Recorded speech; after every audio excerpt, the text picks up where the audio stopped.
Thank you for everyone who made this meeting happen. And, it was great meeting Secretary Walker and Dr. Rattay and some of the other folks who care about this issue.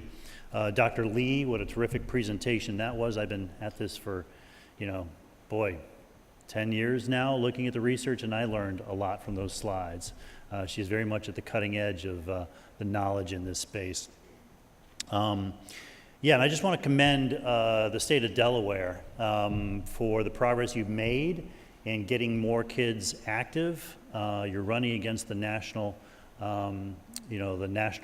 trend, and you have a real opportunity here, given the structure of this group and what's happening in this state, to be a real model nationally. And so my goal here today is to help you, give you some ideas on how to get communities active, and particularly active through sport, and the role that sport plays in physical activity.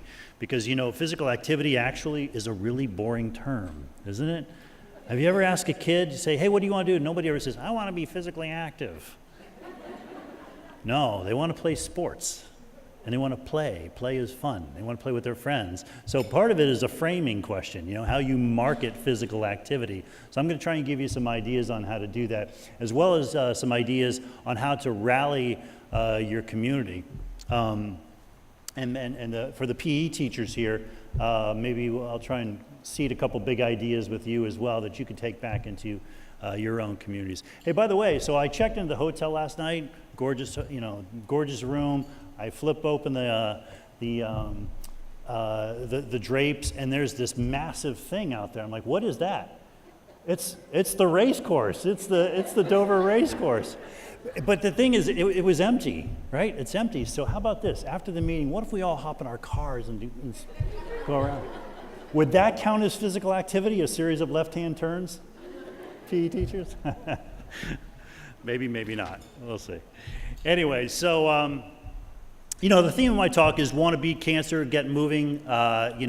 What you've heard today already sort of lays the foundation for that. I'll try not to be redundant with the research that supports the idea. But just to kind of give you a sense of who I am and what role cancer's played in my life, it's played the same role that it has in so many of your lives and really pretty much anyone in America. You cannot live and not have someone close to you affected by cancer, or in my case, my employer, ESPN, does a lot of work in raising money through the V Foundation for cancer research. In my own family, my grandfather died of colon cancer. His wife passed from lung cancer. My father's had skin cancer. And my sister, that's her daughter Sarah, who was diagnosed with leukemia at age 4, and after battling it, she got through it, and she's now 16 years old, and it's full speed ahead on Sarah, and she's doing great. She's at the top of her class. She's a wonderful young woman, and my sister has used that experience to try and solve problems as well. She's something of the Aaron Brockovich of Southern Alabama, is how I like to think about it. She identifies cancer clusters, rare cancers, in kids, builds databases, becomes something of a national leader, working with a group out of Miami to identify, these cancer clusters. She has a nonprofit set up around it. There was a documentary done last year on her called "The Cells of Baldwin County," about her crusade, really, to identify cancers that the government is not paying attention to, particularly in Alabama. So we talk about this a lot in our family. My way of fighting cancer is by getting kids active, both locally, as a father who coaches. This is my little soccer team here, who coaches kids and tries to make it a good experience. And at the end of every season, I ask myself, okay, is that kid inclined to return and play again? Not whether they're going to be a great player or not, although we want them to develop competitively too. But it's really about, is that kid going to return? And most of these kids, they've been together since they were 7 years old. We've had very, very low attrition. I'm proud of that. And the reason it matters is, of course, as Dr. Lee talked about here, physical activity is associated with a lower risk in 13 different types of cancer. The knowledge is, of course, evolving on that. But it was great that this study came out last year, produced by the NIH and American Cancer Society and another organization.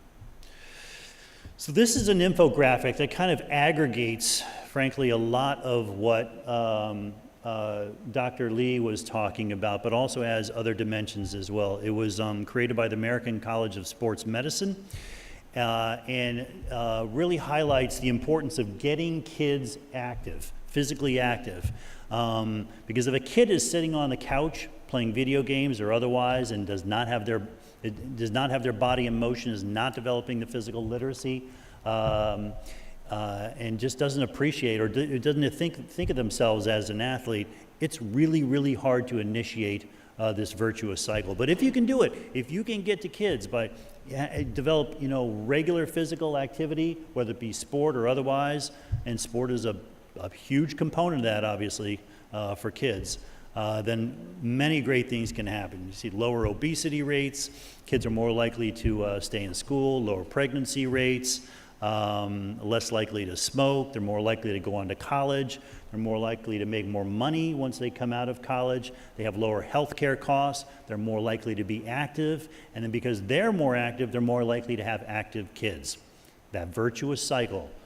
So we spend a lot of time within my program in Project Play, which I'll tell you about in a minute here, thinking about how to get that cycle going. We've been entirely focused really to date on the 12 and under category because it's so catalytic. The challenge is this, these are the numbers, and this comes from data produced by the Sports and Fitness Industry Association, which is the only entity out there that captures data on an annual basis related to sport participation or physical activity. And they have a category called healthy to an active to a healthy level and beyond, which is less than the CDC standard. It just means 3 times a week, okay?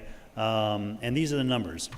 For kids 6 to 12, you can see less than a third, and the number is going down, are healthy to an active level. For 13 to 17-year-olds, it's going down as well. Not trending the right way. All the more credit, to you guys here in Delaware for running the other direction. I think it's in large part because you focused on it. So what we did is to help our stakeholders that we've convened in our project understand the value of getting kids more active through sports. We work with Johns Hopkins School of Public Health. They're a global obesity prevention center. They've got very sophisticated modeling software. They have access to supercomputers at the University of Pittsburgh and otherwise. It's just basically a big data approach to understanding interventions, the value, the potential outcomes from interventions. So we said to them, well, how about if the number right now is at 26.6% of kids are active to a healthy level through sports, what if we got that up to 100%? What is the potential value, downstream value for kids and frankly industry as well, because we're trying to always broaden the tent on this thing. And you can see the numbers there. Nearly 1 million fewer kids would be overweight or obese. There would be $26 billion in direct medical costs saved. $45 billion in productivity losses saved because healthy workers are less likely to miss work and they perform better for their organizations. 20 million years of life saved in America. Now, if you take it to the CDC level, you can see how the numbers change. They go up significantly. So in other words, moving from 3 times a week to 60 minutes per day each day of the week. 3 million fewer obese, $35 billion in direct medical costs saved, $57 billion in productivity losses saved, and 33 million years of life saved. Those are huge numbers, huge numbers. So And if you apply them just to take one city, we asked them, let's try and localize it a little bit here. Let's just take Baltimore. If we got them to the CDC level, you can see the impacts there as well. Would Baltimore be a better city if they can significantly ramp up the number of kids who are physically active? Absolutely. It's a game changer. So the $64 billion question, and that's actually a low number if you begin to count it all up, is why aren't we doing what it takes to make sport and physical activity a regular part of kids' lives? This whole project, as Rich talked about, started with a book that I wrote in 2008, Game On, the All-American Race to Make Champions of Our Children. Essentially a journalistic survey of the landscape of youth sports in America that tried to understand the question of how do we become the world's sports superpower, but also have the world's worst obesity crisis, or one of the world's worst obesity crises. What was it about our sports system that is, contributing to these seemingly opposite outcomes? What was it? Where is the dysfunction exactly? And it took a lot of work. I mean, I spent 6 or 7 years peeling back the layers, traveling across the country, talking to hundreds of people, from parents to policy leaders. I dug into to sport administrators. I dug into the sport development systems of more than a half dozen sports. A lot of original reporting because, frankly, there's 1,000 people assigned to cover the NFL. There's no one assigned to cover this topic. So I had to do a lot of original research in this space. Led to the book, 384 pages, that tried to get our, tried to explain how we ended up in the state that we have, and how things have changed so much over the past couple generations. When I was a kid, a lot of my sport activity was, yes, I played organized sports, but I probably slipped on a uniform at age 8.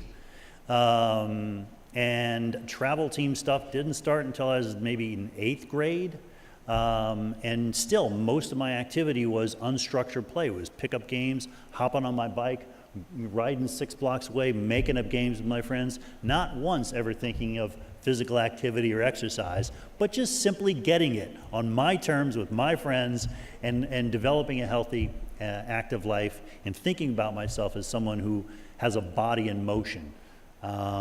We just take these things for granted, but we can't do that today. Anyway, so this is the book that I put together that will be handed out at the end of the day.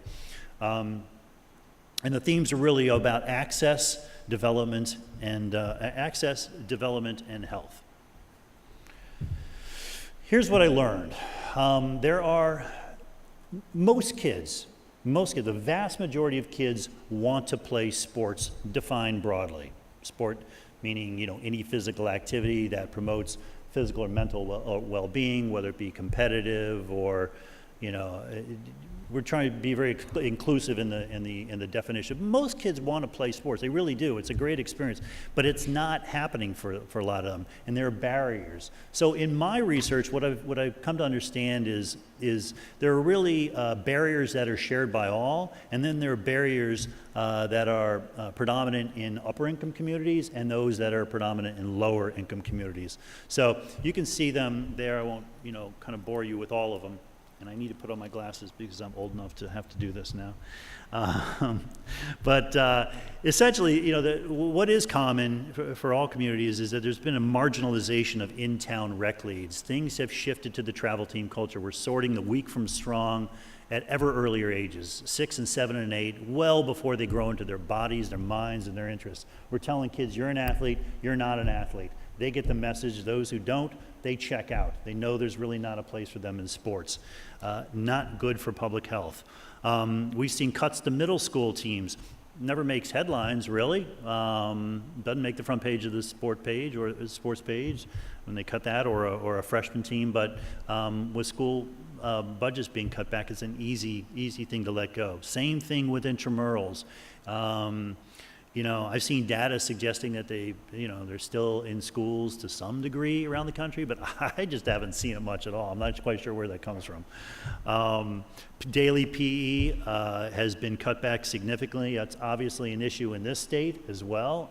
We need to lift the number of times that kids are exposed to physical activity or physical education. It is a great place to introduce kids to new sports, to physical literacy, to help them just be active for life. All of the research supports that, especially if it's quality PE, because we know that, we all can remember back in middle and high school, sometimes PE wasn't always so great. We stood in the corner but other times it was, and there are a lot of people who are working really hard at making PE a valuable experience in schools these days. Another key thing is the casual or pickup play is much less relevant or prevalent. A big shift happened in the early 1980s. Remember Adam Walsh, the kid who was abducted in Florida? And that was my hometown, Hollywood, Florida. That was the mall that I went to as a kid around that time. And because of that incident and several others, there was this wave of parental panic about, I always have to know where my kid is at all times. It was the introduction of essentially the 24/7 experience where either you're watching your kid or you know who is watching your kid. Allowing your kid to hop on that bike and ride a mile away to who knows where, parents just aren't, it's seen as bad parenting now. And that has had a real impact on cutting into pickup play and free play. But in upper income communities, you have this win at all cost mentality where there's money, there's opportunity, there's space, and coaches think their job is to win these games.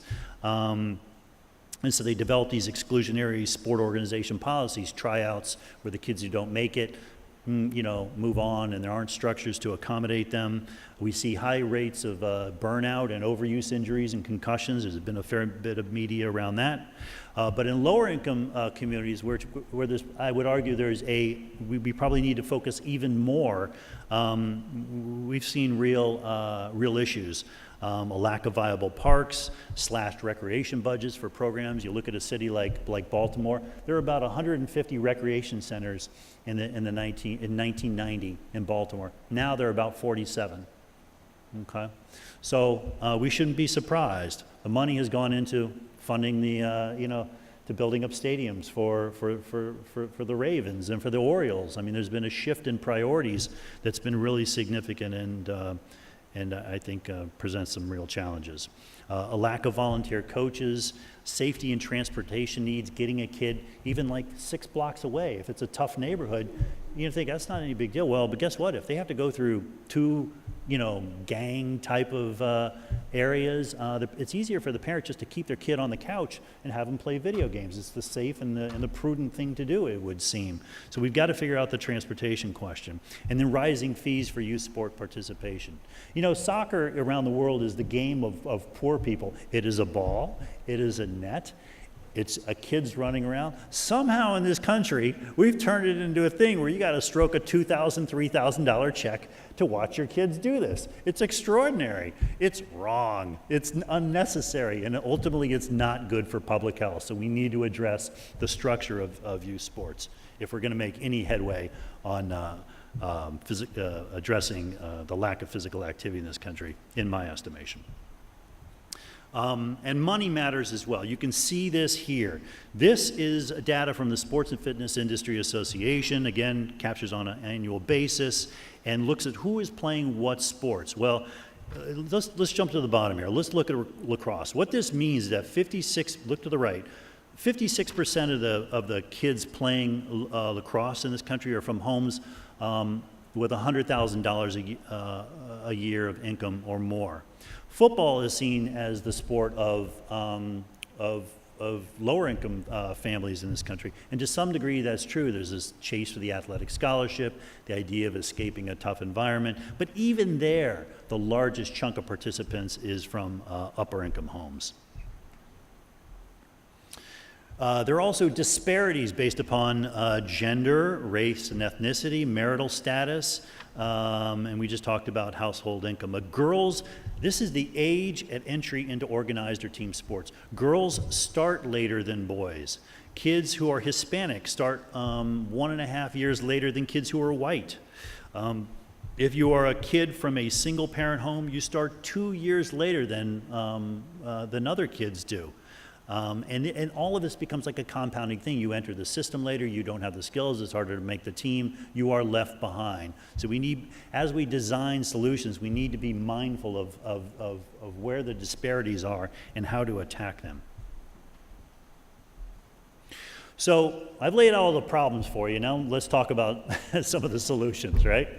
I am really anxious to get, I've been a reporter for 25 years and I break down these issues, investigative reporter, and I move on. One of the reasons I joined the Aspen Institute is because it is a tool for driving toward solutions. It is not just a critical process, it's a creative process. It's a way of getting people together and developing a shared agenda and a framework and a plan and moving forward. The Institute is a not-for-profit educational and policy studies group out of DC.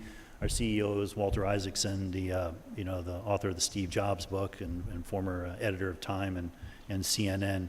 I run the Sports and Society program. Our signature initiative is Project Play. Project Play was launched in 2013 as a multi-stage effort to provide stakeholders with the tools to build healthy communities through sport. And we started at the base, because you can't take on the whole sports system at one time. We said, okay, let's see if we can get it right at 12 and under. So we start out with a vision of an America in which all children have the opportunity to be active through sports. And I would encourage you to think about that as you move forward and you leave this room here. How can we build a Delaware in which all children have the opportunity to be active through sports? Rather than us just creating a paper and hoping it takes, we went through a whole process, a listening process, 2 years of roundtables where we convened across the country. We convened 300 thought leaders from all sorts of sectors and realms. The medical folks played a real role. Robert Wood Johnson Foundation funded our project along with Nike. The CDC has been deeply involved. The American College of Sports Medicine, the CEO, Jim Whitehead, is on our advisory board. The Clinton Health Matters Initiative, we held a town hall with President Clinton and Kobe Bryant and the head of the U.S. Olympic Committee and others. You can see the other organizations there as well. And so what happened after 2 years, after listening and surfacing the best ideas, we shrunk them down into this report, which you have in your, a copy of in your materials. It's called Sport for All, Play for Life, a playbook to get every kid in the game. It is the first shared national framework developed around youth and sports. It is a white paper for people who don't ordinarily read white papers. It is designed well. Nike was on our advisory committee. They helped us, really package this in a way that could be consumed by folks who don't live in just academic spaces and policy spaces. The core values of this framework are health and inclusion. Is the sport activity promoting positive health outcomes? And are we being inclusive? Are we, the idea being that sports should not just be accessible to the kids who are the best athletes or those from the upper income homes who can afford the $300 bats and the out-of-state tournaments and the $2,000 soccer checks, but any kid, regardless of zip code or ability. How do we, as stakeholders, build a system of sports that speaks to those values and makes sense for our society? We developed 8 strategies for the 8 sectors that touch the lives of children, under the understanding that, this cannot be solved just by PE teachers or by the community recreation sector or by the NFL and the national sport organizations, that there are 8 sectors that touch the lives of children that matter, and I'm going to run through those in a minute here. So we're trying to create a wide tent and acknowledge the systems level interventions that need to happen. And there are 40 activation ideas in the report, specific things that sectors can begin to act on, and I'll give you a few ideas there as well. There's the website if you need more information. The big ask within the Project Play report is to square the pyramid of sports. So if this is sports in America right now, it's a pyramid where 60% of kids get signed up for sports when they're 5 and 6 years old, and then very quickly we create the travel teams and send the messages that structurally push them aside, and then sports is only dominated by the kids from the upper income homes or the kids who are the better athletes. We're saying, no, let's do this. Instead of the pyramid model, can everybody buy into a rectangle or a square model in which up through age 12, physical literacy is the priority? Physical literacy being defined as, and the Robert Wood Johnson Foundation gave us a separate grant to go through a whole process to figure out what exactly is physical literacy. But we defined it as a focus on the ability, confidence, and desire to be active. Meaning, do you have the fundamental movement skills to engage in an array of activities as you move through life? Do you enjoy doing it? And do you have the confidence to? Because if you have that, the early research suggests that it will be really catalytic. Kids who are playing sports by age 14 are 8 times as likely to be active in early adulthood. So how can we develop the physical literacy skills? And the idea is, and what's powerful about this is it doesn't run in contrast to the elite, the demands of the U.S. Olympic Committee or the professional leagues or otherwise to create elite athletes. It's not all just, namby-pamby, patting kids on the head, chase butterflies kind of stuff. It is a very intentional, it's almost taking a professional approach to the development of kids through sports. The idea being is, if a kid gets to age 12 and he or she is physically literate, they have those fundamental movement skills, then they can decide as they move into the teenage years whether they want to pursue an elite pathway, meaning, I want to go for that Olympic dream, or I want to become that, Major League Baseball player. That's fine.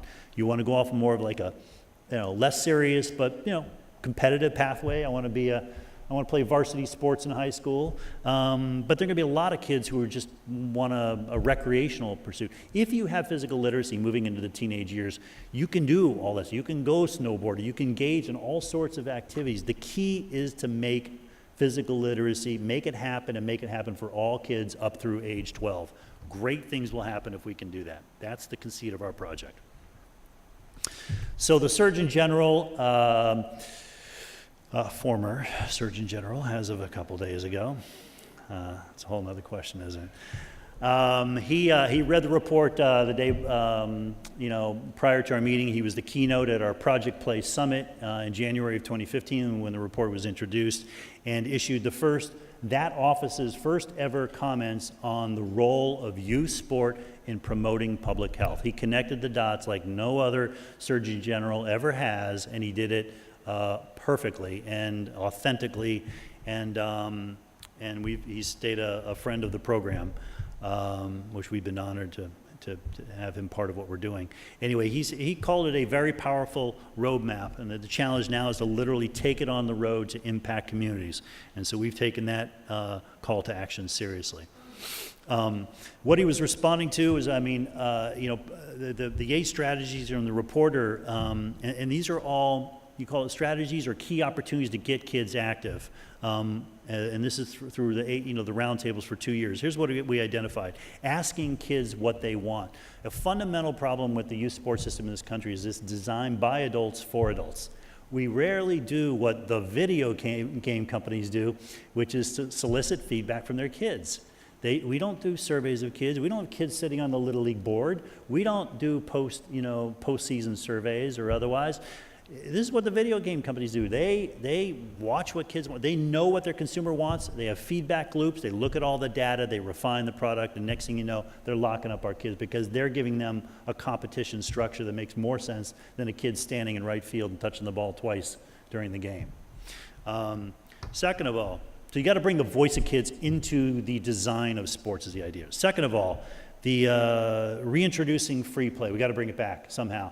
If parents aren't going to let their kid, this is not a plea to let your kid hop on the bike and ride 6 miles away and not know where they are. But can we create structures in which, maybe practice aren't so overcoached, but maybe it's more loosely supervised, or a chunk of the practice you just sort of turn it over to kids and they make up their own teams, or you just give them more ownership of their experience. Third thing is encouraging sports sampling, which means 2 things. 1, exposing kids to a wider variety of sports than they're typically introduced to in their communities. Usually it's football, basketball, baseball, same 5 or 6 different sports. There are about 120 different sports out there. There's a sport for every kid, but how can we as PE teachers, as community leaders, as parents, connect kids to the full array of sport experiences in their community. Second part of that is promoting multi-sport play. There's this, as you probably know, there's this real push toward early specialization in sports. Well, if you're going to be serious, if you're going to get that college scholarship, if you're going to even start on your high school team, you need to focus on one sport starting at age 8, 9, 10 years old. And the research absolutely does not support any of that. Most elite athletes in this country, most Olympians, they're multi-sport athletes, and they receive benefits from playing multiple sports, transferable benefits. So it's important. So number 4 is revitalizing in-town leagues. Again, the travel team culture has become predominant. How do we make competition more local? If you can make it more local, you can bring the cost down because of the travel. It's a lot easier on kids from single-parent homes because you don't need 2 parents to truck you around so much. You're playing with your friends, which if you look at the surveys, kids want to play with their friends that's the main reason they play sport. They want to be with their friends. So we need to find a way to bring back in-town leagues, whether it be through prioritizing the best field space in your given town for the in-town leagues, as opposed to the travel teams or the for-profit clubs that are renting out the space or otherwise. Number 5 is thinking small, which really means nothing more than being creative with the play spaces that you already have available in your community, and there are plenty of beautiful places here in Delaware. Dr. Walker talked about that earlier. We've got to get kids into some of these more natural spaces. It's also a matter of shared use agreements. Can we, schools have facilities, but they're not always open to the community. Can we make these connections? There are templates that are available that can allow communities to use this much more. CDC has great data on the prevalence. I don't know if they have anything specific to Delaware, but you can amp up what you already have. Number 6 is design for development, which is really nothing more than a plea to anchor our sports system in the principles of age-appropriate play or developmentally appropriate play. 6 is not 16. It's not. You might have been coached a certain way in high school. It doesn't mean you should apply those ideas to 6 and 8-year-olds. They can't. Their brains just aren't formed. I mean, it's you yell at these kids and they're like 6 and 7, spread apart. In soccer, they can't really spread apart. Their brains aren't made that way at that early age. So it's knowing what is age appropriate. Some sports have done a terrific job at signaling to parents and coaches and all of the stakeholders in their pipeline what needs to happen between the ages of 0 and 6, and 6 and 9, and 9 and 12, and 12 and 15, and 15 and 18. There's a progression model that goes into place. Other sports are starting to adopt this model, in part because we pushed them and the U.S. Olympic Committee to promote this. But it needs to happen. We need to understand what age-appropriate play is. Teachers know that you can't teach calculus to a 3rd grader. You got to progressively get there. We need to help youth coaches and parents understand what the pathways are. Number 7 is training all coaches in the key competencies in working with kids. So when we brought together coaching leaders from around the country, we said, okay, look, you can train people in 30 things, but parents are busy, they're not being paid. What is minimum ask you could ask of the 6.5 million parents around the country who are volunteers who are coaching kids? And it's really, safety, CPR, first aid, if you're in a sport where there's a lot of head banging, concussion management. Second of all is general philosophy. Just how do you work with kids? What can they handle? And the third are skills and tactics, which is important. If you're a soccer coach and you can't teach a first touch, you can't organize an effective practice, it's not going to be a great experience for kids. They do want to get better. They do want to compete with themselves. They're not always stuck on winning. They want to win. They want to compete hard, but they just want to see themselves get better and be part of a positive experience. So how can we train coaches at scale on how to do that? And the last is emphasize prevention, which recognizes that, just a study last week, survey last week, 16% of parents now will not put their kid in any sport because they're concerned about concussions. 16%, any sport at all. It is, fear of head trauma, and I'm not going to tell them it's not a real thing. I think there are real questions as to whether football should be played. Tackle football ought to be played at 12 and under. There's no research to suggest that needs to happen to protect kids later in terms of tackling or otherwise. So we need many more reasonable policies. Let's instead of focusing on return to play, which makes a lot of money for the medical industry, but let's just develop policies that prevent the kids from banging their heads as much as they do. The 8 sectors that matter, and I'll just whip through these real quickly just so you have a sense of it, in the lives of kids, and the organizations that we are engaging with are national sport organizations, policymakers and civic leaders, business and industry, tech and media, public health, community or recreation, education, and parents. All of them play a role in getting kids active through sports. So a few activation ideas for parents, because a lot of you in this room, I imagine, are parents. Talk with your kids about their goals and sport interests. Before you sign them up for something, make this an annual conversation you have. What do you want to play? Why are you playing? Is it to play with your friends, or do you really want to challenge yourself and be the very best you can possibly be? I mean, that'll help dictate whether you want to go with a recreational kind of environment or a more of a travel team type of environment. What type of coach do you like to have? Be very, and then try and look for that type of coach. Advocate for kids other than your own. Don't just try and slot yourself, but think about systems in your own community that can be engage kids of all abilities, and promote sport for all policies in schools, whether it be pushing for intramurals or otherwise. And then be active yourself. Being a role model is really, really important. Policymakers and civic leaders, dedicate a share of local taxes and parks and recreation that is outside the annual budget process. This is what they just did in Baltimore. $12 million a year is going to go into a youth and recreation fund. They're going to figure out how to spend it now. Exercise the power of the permit in creating local standards. Don't just have your public space and then turn it over to any entity that is willing to sign an insurance certificate. Have them, if you want coaches trained, insist that if you're going to use our space, they have to be trained in these key principles. If you're going to use this space, you're going to make sure that the in-town rec league folks are going to get at least equal to or maybe even better access to the prime times. You have the ability to control here in Delaware and in every community at a municipal level what your sport environment looks like by the standards you set and the conditions under which people can use these public facilities. Business and industry, you can help with incentives on grants, maybe shut down streets for sport festivals and fun games that can promote sports sampling. Public health, pediatricians can do a better job of asking patients what sports they want to play. You can think about exercise prescriptions, maybe connect them to community programs that model best practices. Hospitals, under the ACA, you've got to, you create a community health needs assessment. Are you inventorying all the sport facilities, recreation facilities? Add that. That's a way to start in signaling that the sports and recreation and physical activity matter in the health of a community. And then foundations, use your facilities and your credibility and your networks and grant making to landscape, convene, and mobilize your communities. The community foundations in Western New York and in Detroit, this is what we're doing for them now. We're going in there and looking at a 68 county region, assessing the quality and the quantity of sport opportunities. We're creating recommendations and localized action ideas.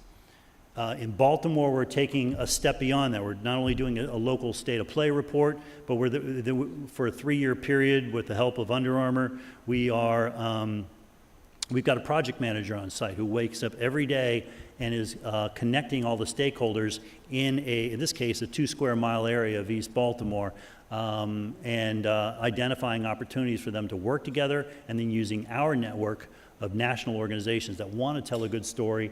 We're saying, hey, plug into Baltimore and partner with these particular organizations. It's the application of collective impact methodology. And I'll leave you here. This is one of the last slides here. This is Mrs. Obama at last year's Project Place Summit, and she said this has got to become a priority in our society. You should watch it if anybody I don't know if anybody's seen it, but you should go to our website and check it out. She was terrific. For about 30 minutes, she was riveting about the role of sport in building healthy communities. And she issued a call to action to industry. She started calling out these organizations, Nike, ESPN, NBC, Olympics. Y'all figure this out. Count it up, make it happen. It just has to happen for all the reasons we heard about earlier today. The thing is, though, it's not going to happen without you guys mobilizing. She is gone, okay? The Surgeon General is gone. The President's Council, that position hasn't been filled, won't be filled for a long time.